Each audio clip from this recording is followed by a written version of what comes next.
Hello and welcome to OpenRelay Screenside Chats, episode 10. Today we're going to be talking about 0x version 2, which has been out for about a month now, but was just formally, it came out of beta and it is considered live on mainnet and ready for production use as of about a week ago.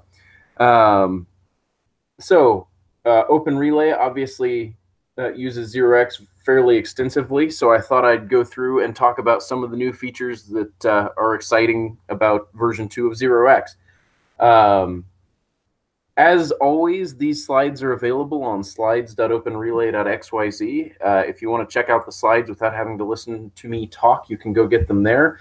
And they are live there as soon as this video has started. So even if you're watching the live stream, you can go get it there.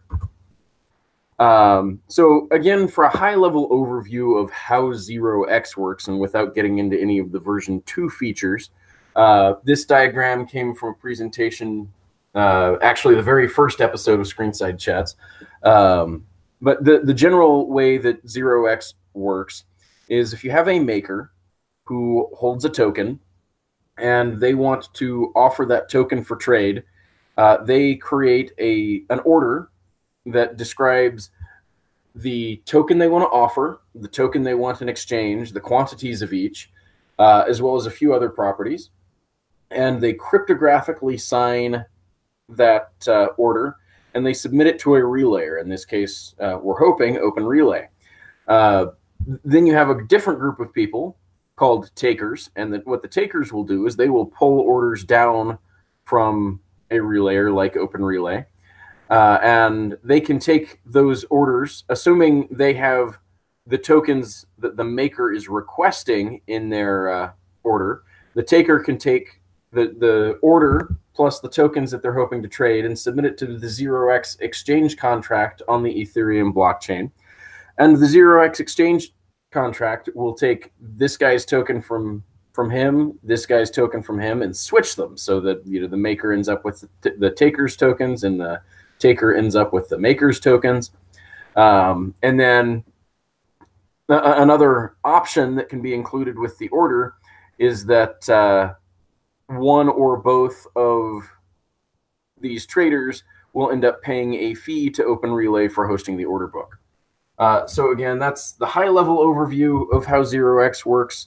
We'll get into some more of the details in the coming slides. So as far as 0x version 2, what's new? So 0x version 2 has generalized the asset type, so we're no longer just dealing with ERC20 tokens. There are several new signature types which open up some interesting possibilities. They have introduced atomic order matching, which also has some neat implications. They have the ability to sign transactions instead of just signing orders, and we'll discuss what that means. And there's also bulk cancellation capabilities that can help save gas and help with bookkeeping in a number of ways. So, asset types. There's some new asset types. Historically, 0x has supported ERC20, and ERC20 deals with fungible tokens. So, fungible means that every unit of a token is identical to every other unit of the same token. You can generally think of fungible tokens as being like a currency. So every dollar is worth the same thing as every other dollar. Dollars are fungible. And ERC20, as I noted, was the only token standard supported by 0x version 1.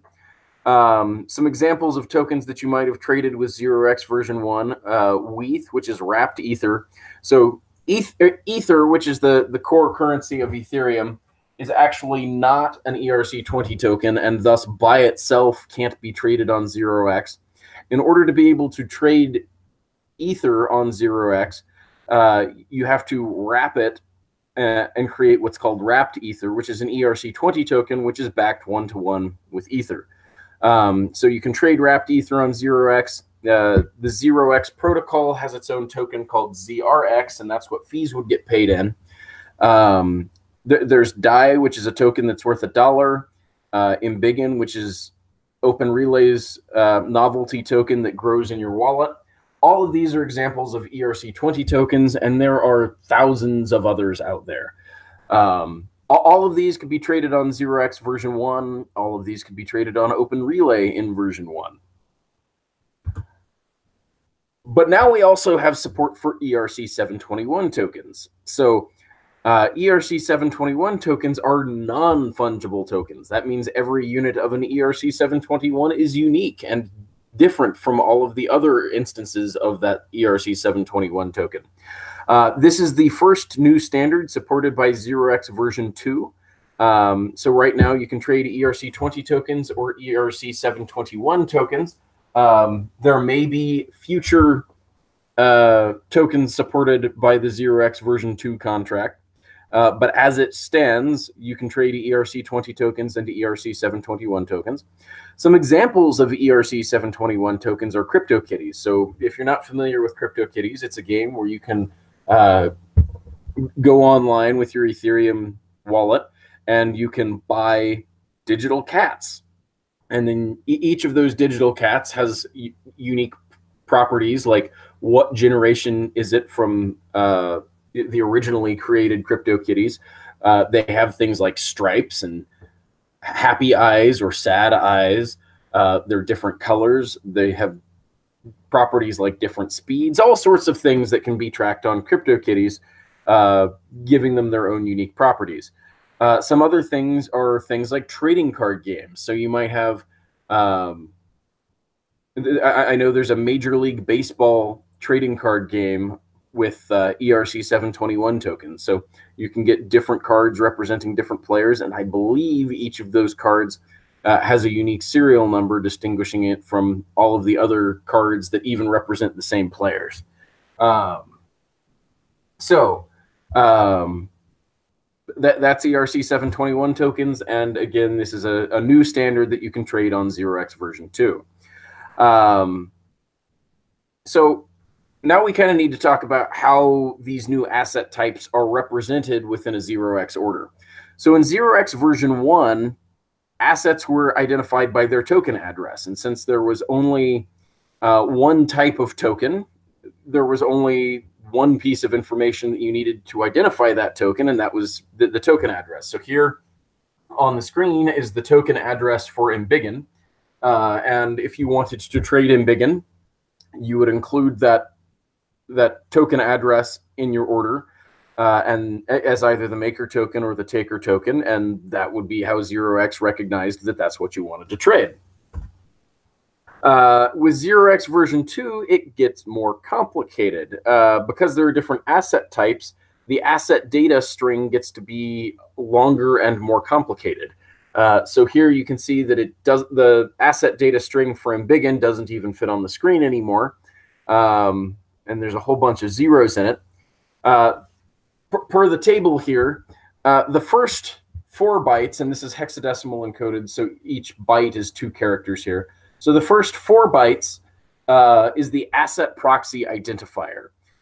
So the asset proxy identifier F47261B is the ERC20 asset proxy identifier. And so that tells the 0x exchange contract that this is an ERC20 token that you're looking to exchange. The next 12 bytes are going to be all zeros for every asset data on 0x v2. And the reason for that, the asset data strings are actually ABI encoded. ABI is the standard encoding for data that gets sent to the Ethereum blockchain. But since they are ABI encoded, the AABI encoding uses 32 bytes for every piece of data that it encodes. Ethereum addresses are 20 bytes, which means to encode a 20-byte address in 32 bytes, you have to have 12 zeros somewhere, and they put it at the beginning. So here we get 12 zeros that don't really count for anything, but are present in our asset data string. And then the next 20 bytes, starting at byte 16, are the token address. So this is the same thing that we would have seen in the previous version of 0x. And this is true for both ERC20 tokens and ERC721 tokens, that after you have the asset proxy identifier followed by 12 zero bytes, you get the token address. Now, for ERC20 tokens, that's it. That's all the information that we need to identify the ERC20 token that you want to trade. If, however, you are trying to trade ERC721 tokens, there is an additional piece of information that you need, and that is the token ID. So if you are trying to trade a CryptoKitty, each CryptoKitty has its own unique identifier. And so when you're specifying the 0x asset data in order to trade a CryptoKitty, you need the ERC721 proxy identifier, the address for the CryptoKitties contract, followed by the integer representation of that specific CryptoKitty that you want to trade. Broadly speaking, in terms of how 0x itself is concerned with this information, you could have arbitrary information after that first 36 bytes. So you have the 4-byte asset proxy identifier followed by 32 bytes of the token address. And then after that, the 0x exchange contract doesn't care. It will just pass that information off to the asset proxy that deals with that specific asset type, and it can do with that as it pleases. So right now there are 2 asset proxies, one for ERC20, one for ERC721. And I've just laid out for you what they do with that information. But if at some point in the future there is a different asset proxy that needs to be able to encode even more information, that can just go on there at the end. So the asset proxy itself, there's one asset proxy for each asset type. Users give the asset proxy permission to move assets on their behalf. So when you send a 0x order, or when you go to fill a 0x order, I mentioned earlier that the 0x exchange contract will take your tokens and swap them for the tokens that you're going to get. In order to do that, they have to have an asset proxy that has permission to take your tokens from you and knows how to take that particular type of token. So the approach they've taken here is they have one fairly simple contract that knows how to take your ERC20 tokens and give them to somebody else. And then they have another fairly simple contract that knows how to take your ERC721 tokens and give them to somebody else. And then those are both registered with the exchange contract. So the exchange contract, when it sees an asset ID, asset data, it will look up the proxy ID for that asset data and delegate the transfer of that token to the appropriate asset proxy. It's also worth noting here that additional asset proxies could be added to the 0x version 2 exchange contract without having to upgrade the 0x exchange contract. So the exact same exchange contract that is there right now, if there were some new token standard that everybody wanted to trade, they could add a new asset proxy. And again, asset proxies are pretty simple. They could register a new asset proxy with the existing 0x version 2 exchange contract and be able to trade that new asset type without having to upgrade the existing exchange contract. So before we move on to the next subject, does anybody have any questions about the new asset types or the new asset handling system in 0x version 2? All right. So the next topic we're going to talk about is signatures. So signatures are the cryptographic proof that a trade is authorized. So if we go back to that earlier, if you think back to that earlier diagram, when the maker cryptographically signed an order, they were stating their willingness to trade these tokens by cryptographically signing that order. So how we do that cryptographic signature has gotten a little bit more complicated with 0x version 2, but there's a lot of new capabilities that we can get out of it. So in 0x version 1, the signatures used a protocol designated as ETH_SIGN. And if you were using something like MetaMask, you would have seen a screen that looked like this pop up in front of you. So it basically tells you that you're going to sign a message, and that message looks like 0x1257DEB74BE and so on. And you look at that and you have no idea what it's going to do, and you're just trusting the website that you're on that this is going to set up the 0x order that you think you have just set up through the user interface. Through MetaMask, which is supposed to be the thing that's looking out for you and making sure that you know what you're agreeing to, you have no idea what you're agreeing to. So, you know, obviously that's kind of a problem. And if people are signing messages without knowing what they do, you know, that could lead to abuse by websites that can get people to sign things without understanding what they're doing. The other complication with the ETH_SIGN signature is that some Web3 clients prefix the message with a thing, just kind of a standard message prefix, while other Web3 clients don't. And what that means is that from a web application, you have users coming in with different Web3 clients, and some of those clients will prefix messages, while others of those clients will not prefix messages. You don't really know until the user has already been through this screen and agreed whether or not they are going to have that prefix. Now, the 0x version 1 contract required that prefix be present, and so if they ended up with a signature that did not include the prefix, that signature was no good, and potentially you can end up having to ask them again. So that created a lot of complications that wasn't very fun to deal with.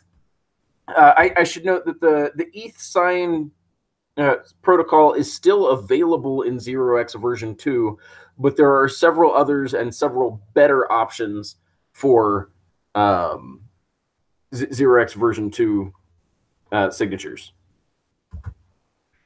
So in 0x version 2, they have introduced the EIP 712 signatures, and it's actually the 0x project team that has pushed forward this EIP 712. If you're not familiar with EIPs, that is Ethereum Improvement Proposal. And this was the 712th Ethereum Improvement Proposal proposed. And the gist of it was a protocol for signing typed data. So in this example on the screen here, it's you're essentially signing an email where you can say that this is mail from the person Alice, whose wallet looks like that, to the person Bob, whose wallet looks like that, and the content of the email is "Hello, Bob." And then it also tells you that this is for the Ethermail contract version 1, that the URL that you're on, based on your domain, and what contract you're going to be sending this signature to. So all of that information gives you a lot more detail than the simple hash of the order that you would have been signing previously, and hopefully gives users the information that they need in order to be confident that they are signing what they think they're signing. So EIP 712 is supported by 0x version 2 in addition to ETH_SIGN. The next signature type is the pre-sign signature type. So basically, pre-sign allows a user to make a contract call to assert that an order is signed. So all they have to do is provide the hash of the order to a contract call. That contract call records in the contract state that this hash has been signed by this person, and then when that order comes in with somebody else trying to fill it, the contract will consider that order to be valid. This allows contracts to act as makers, which is great because in 0x version 1, contracts could act as takers, but they could never act as makers. However, pre-sign is not gas efficient. One of the big benefits of 0x is that you cryptographically sign your orders off-chain so that that information is essentially free. There's no ether cost to signing that, and then you upload it to a relayer that is also off-chain, and nobody has to pay anything on-chain until the order gets filled. So having to pre-sign your orders by submitting a transaction to the blockchain is nice in that it allows contracts to act as makers, but broadly, it's not gas efficient, and it's not something that you particularly want to use. Improving upon that idea of allowing contracts to sign for messages,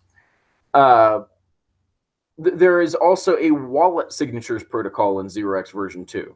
So in this case, in order to provide a wallet signature, the signer must be a contract that implements the isValid signature function, which takes the hash and an arbitrary string of the signature. The exchange will call that contract to verify the signature, and then the contract will execute the isValid signature function, which can do whatever that contract wants it to do, to return true if the contract accepts that signature, and false if the contract does not accept that signature. So the implementation of this can be completely arbitrary. You could have a wallet contract that used an ETH sign protocol like earlier, so it has one key that it will recognize, and if this hash has been signed by that key, then it will return true. The isValid signature function could also return true on Tuesdays and false every other day of the week. The behavior here is completely up to the signing contract, and is not something that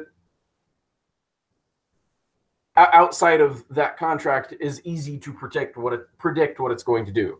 That makes this hard to manage as a relayer. So we have to validate wallet signatures via the Ethereum virtual machine, which broadly, we don't like to do anything with the Ethereum virtual machine that we don't have to, because it's not a very efficient or reliable piece of our infrastructure. With ETHSign and with EIP 712, we can verify signatures off-chain very easily. Whereas if we have to go to the EVM in order to do validation, that can get much more complicated. The other aspect from a relayer is that signature validity may change without notice. So, as I mentioned, there's a possibility that a contract has an isValid signature function that will always return true on Tuesdays and false every other day of the week. So if an order gets submitted to us on a Tuesday, and mind you, all we know is this function returned true. We don't know what logic is going on behind it.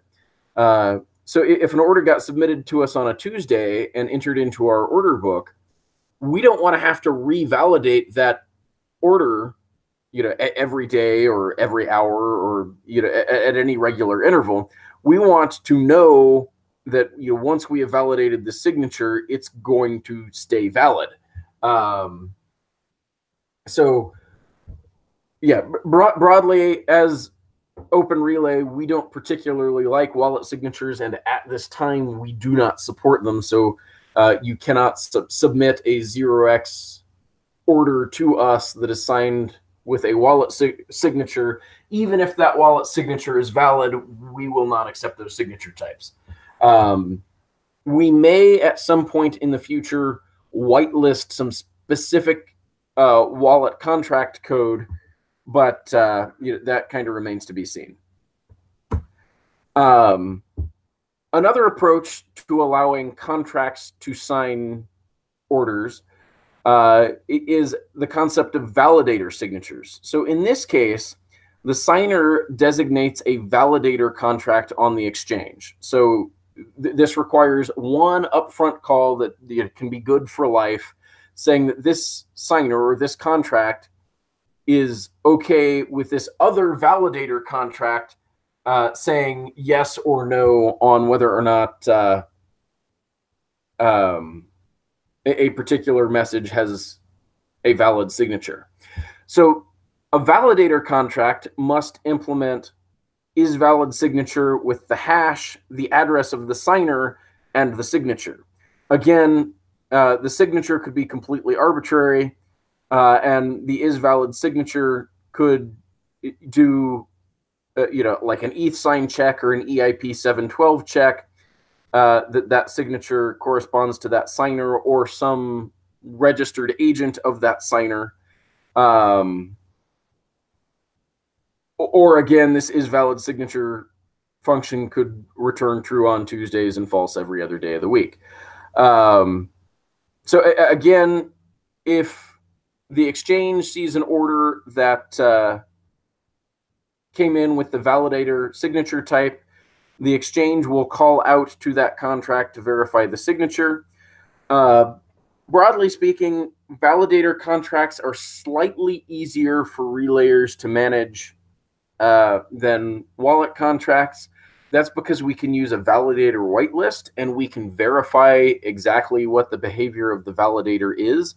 We can make sure that we're not accepting orders from a validator that is only going to consider orders valid on Tuesdays. And similarly, potentially, we could copy the logic from the validator contract to something off-chain so that we could do off-chain validation and not even have to go out to the EVM to validate the signatures. Also, for OpenRelay to consider putting a validator on a whitelist, we would need to make sure that we had the validator emit events anytime something happened that would change the validity of signatures signed by that validator.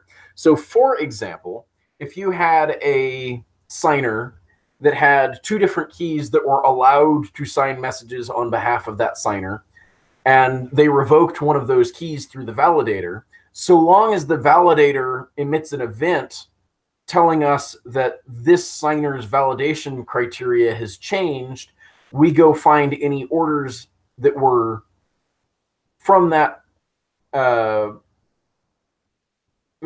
signer validated by that validator, and we revalidate them just to make sure that all of that criteria is still good, and that we don't have to worry about these orders having become invalid because of that criteria. So at this time, there are no validator contracts that we support, but in terms of planning, it's far more likely that we will support a validator soon than that we will support wallet signatures soon. A few additional notes on signatures. As I said, OpenRelay supports the ETH sign protocol and EIP 712. We plan to support pre-sign and the validator whitelist.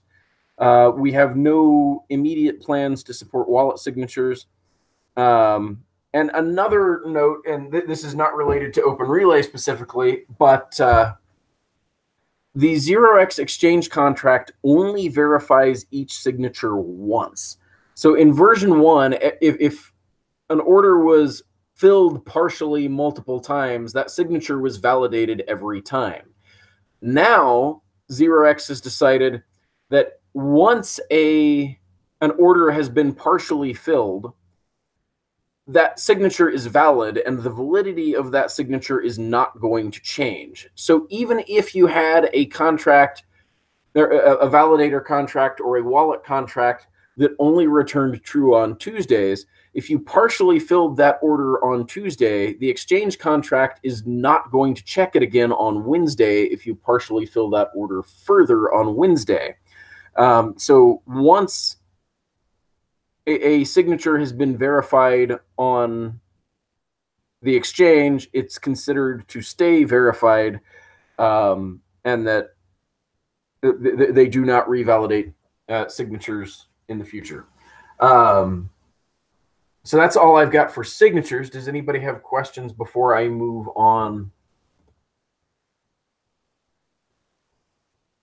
All right, so the next topic is going to be order matching. So in 0x version 1, order matching was not nearly as it was kind of a complicated process. So if you had two orders, A and B, and say order A wanted to offer token X and order B wanted to offer token Y, and those orders could fill each other, what you could do is you could issue a batch fill transaction to fill order A and use the proceeds from filling order A to go fill order B.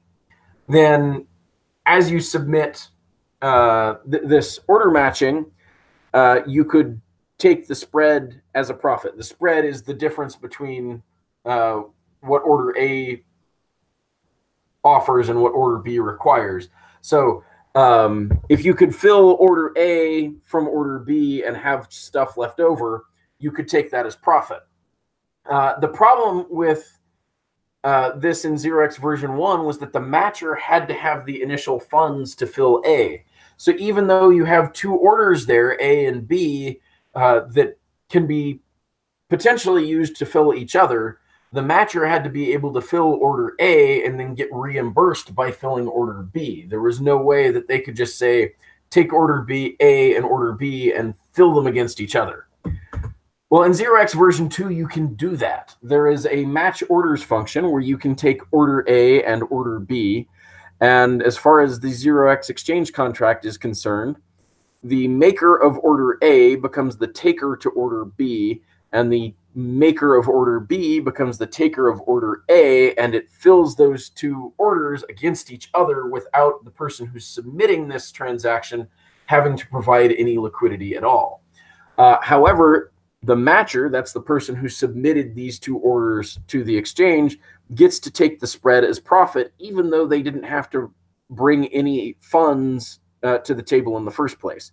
So that basically creates an incentive for people to go monitor open order books, or in the case of matching relayers, for the relayers themselves to take the orders out of their order book, match them against each other, and submit them to the blockchain, because they get to take whatever spread between those orders as profit. Any questions about order matching? All right. So next we're going to talk about transaction signing, and this is different than order signing. You can use, I believe you can use the same signing algorithms as you could for order signatures, but what we are talking about here is actually signing the transactions where things are submitted to the contract rather than the orders approving or authorizing a particular set of parameters for a trade. So in 0x version 1, the taker had to call the contract functions directly. So if you wanted to fill an order, you had to call the fill order function. You had to submit the Ethereum transaction that called the fill order function. Or there are a few other ways that you could fill order functions, fill orders, such as the batch fill orders if you wanted to submit multiple orders at the same time. There were also fill or kill orders if you wanted to just take as much of an order was available. Yeah, you had, in 0x version 1, you had to directly call that contract function as an Ethereum transaction. In 0x version 2, there's this concept of transaction signing. So with transaction signing, a taker can sign the function call data. So essentially, they would take the function and all of the parameters that would go into that function, and they would sign that transaction data and make that available to somebody else. So a separate Ethereum account can then submit that transaction data to the blockchain. So this is something that I know ERCDEX is doing. They're another relayer, and as of version 2, you no longer take an order and submit it to the blockchain yourself. You sign a transaction, give that to the ERCDEX servers. The ERCDEX servers take that transaction and submit it to the blockchain. You're still acting as the taker because you're the one who signed that function call, but they are the ones responsible for submitting it to the blockchain. Now, that means that they're paying the gas, but it also means that they can make sure that there's only one person trying to fill a given order at a given time, and that they don't have to worry about race conditions where multiple people have tried to fill the same order at the same time. And it just depends on which ones get included by a miner first to decide who gets the tokens and who just pays gas for getting nothing. So another aspect of transaction signing is that orders can constrain the transaction sender. So we mentioned ERCDEX earlier. I assume they're doing this, although I haven't actually verified it. If an order designates the ERCDEX must be the transaction sender, then only ERCDEX's address can submit that order to be filled. It can be signed by any arbitrary taker, but only ERCDEX is going to be able to submit the transaction. OpenRelay might do something with this in the future, kind of on an optional basis, where if you wanted that sort of capability to guarantee that only one person is going to be filling an order at a time, we might do something with the sender field. Right now, we are not doing anything to prohibit the use of the sender field. So if you uploaded an order to the 0x or to the OpenRelay order book that included a sender, we would list it, and only that sender would be able to submit the transaction. But right now, we're not doing anything in terms of acting as the sender for those transactions. Does anybody have any questions about the transaction signing capabilities? All right, so the next item is cancellations. So in 0x version 1, if you wanted to cancel orders, each order must be canceled explicitly. Now, there's a function call where you could say, hey, I want to cancel this list of orders. So you didn't have to do one transaction per order you wanted to cancel, but you still had to submit every order that you wanted to cancel, in a batch. 0x version 1 also allowed for partial cancellations. So if an order was for, say, 5 Ether, you could say, I want to cancel 2.5 Ether out of that order. This process ended up being fairly gas heavy because for every order that you wanted to cancel, that ended up being a record in the state of the contract. And anytime you're adding a record to the state of a contract, that gets fairly gas intensive. It also puts the onus of tracking orders onto a maker. So if a maker is going to multiple different relayers and creating orders, then if they want to go back and cancel those orders, they have to have kept track of those orders and know exactly what orders they have created in order to be able to submit those orders for cancellation. So there's a little bit of friction there, and 0x version 2 has attempted to address it.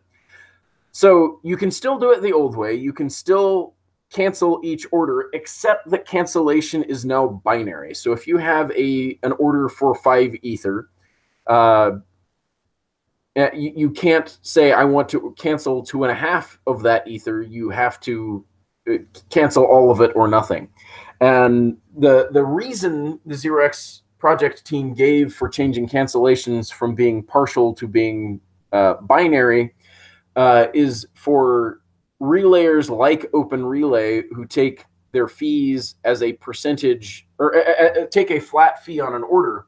If somebody, say, created an order for 1,000,000 Ether and then canceled the vast majority of that and left 5 Ether at the end, and then submitted the order to us, that tiny fraction of what was left of the order would be the portion of the fee that we would be able to collect.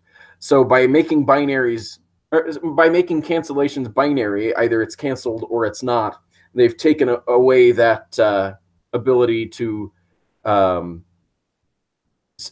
cancel part of the fee by making a large order and then canceling part of the order. In addition to making cancellations binary, they have also added batch cancellations. So for batch cancellations, you can submit a transaction to the exchange contract to say, I want to cancel all of my orders where the order salt is less than this epoch. And the epoch is just a number that you provide when you call this contract. Generally, the recommended best practice is that you set your order salt to the current timestamp. So if you want to cancel all of your orders as of right now, you submit the current timestamp to the Ethereum blockchain, or to the exchange 0x exchange contract, saying, I want to cancel all orders where the salt is less than the current timestamp. And then the contract will record your address has now set this epoch, and any orders where the salt is less than that epoch are considered invalid. This allows you to cancel all of your orders in one transaction, even if you've forgotten about them. So if you sent a transaction off to an odd relayer and then completely forgot about it, or perhaps your computer crashed, you lost your records, you didn't know what orders you still had floating around out there, you could just go cancel them all at once and not have to worry about the fact that you've lost that information. Does anybody have questions about the cancellation process? Actually, I'm going to talk a little bit more about the cancellation process, but it's not here in the slides.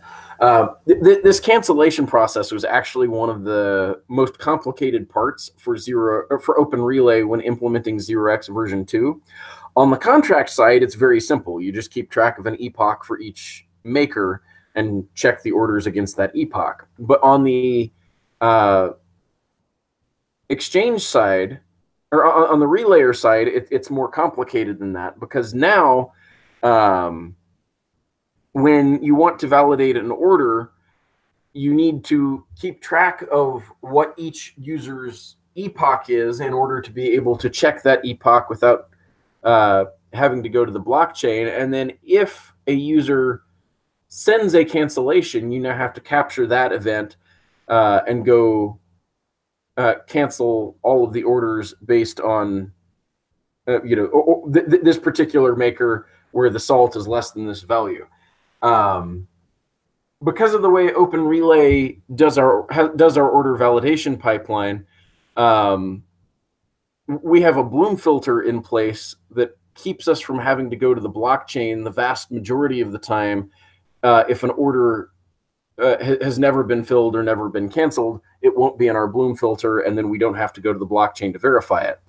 But given the epoch, that gets more complicated. So now we actually keep track of every epoch on the 0x version 2 contract gets entered into our database so that we can verify that information against our database instead of having to go to the blockchain to get it. So, conclusions. The 0x version 2, there are lots of new capabilities within the protocol. The tooling, however, is still catching up. OpenRelay has ERC 721 support in our API. We don't have any front-end capabilities to support it, and to my knowledge, there aren't any other major relayers that are currently actively supporting ERC 721. Then there's EIP 712 signing. So that is an accepted standard, but the Ethereum clients out there are still in the process of implementing it. So even though we are able to accept EIP 712 signatures, there are not very many clients out there that will produce EIP 712 signatures. One of the other big tools that I would like to see is a validator contract. So as I've mentioned, OpenRelay will whitelist validator contracts if they meet our certain criteria. But to my knowledge, nobody has implemented any kind of validator contract that's compatible with 0x version 2 yet, let alone one that would meet our criteria for validation. So this is something we've got kind of on our long-term roadmap. But if anybody's looking to do trading via OpenRelay and want the maker to be a contract, the best way you're going to do that is to implement a validator contract. And I would love to talk to you about what our criteria are for that, to make sure that we can come to an arrangement on a validator contract we could put on our whitelist. Beyond that, the 0x project team has promised a version 2.1 sometime in the next 3 to 6 months. The idea is that most of the APIs in version 2.1 are going to stay the same, but they think there's several places that they can make things more gas efficient. They may also add some new APIs while leaving the existing ones the same, to allow certain capabilities that aren't present in version 2.0. Some examples of this are some different parameters for order matching, and potentially allowing the matching of more than 2 orders in a single transaction. So you might be able to match order A to fill order B, and then take order B to fill order C, and take order C to fill order A, and do it kind of in a loop.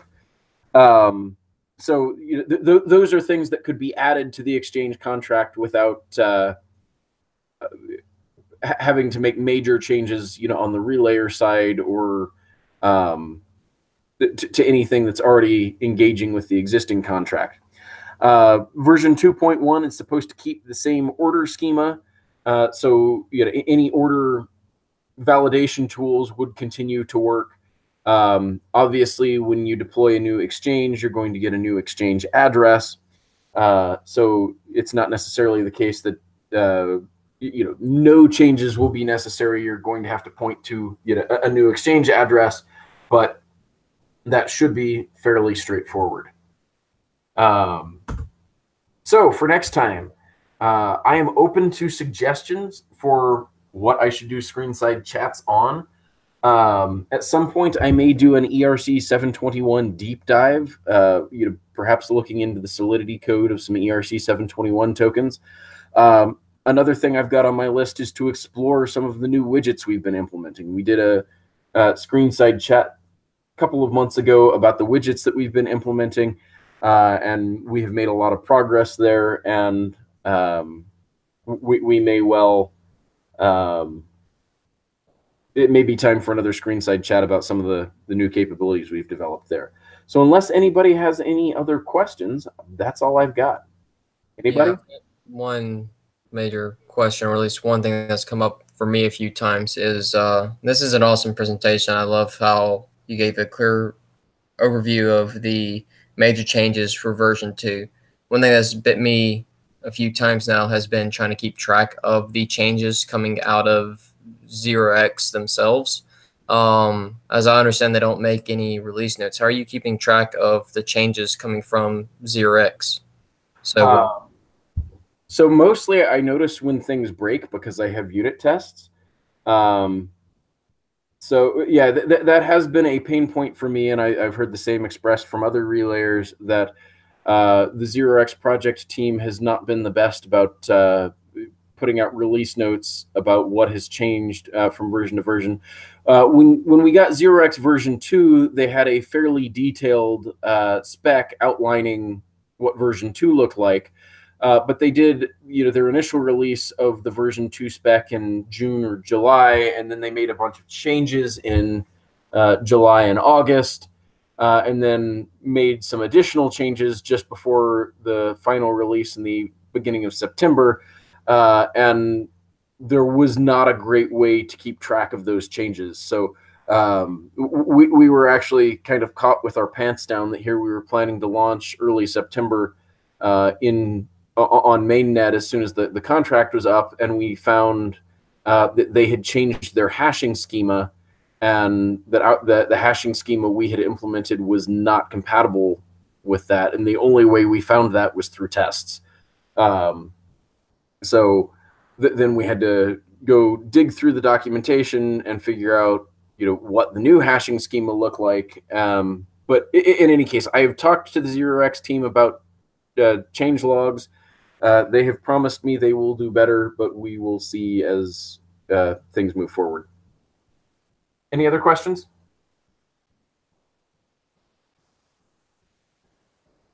Nothing. All right. Thank you guys for coming. Thank you all for watching, and we will see you next time.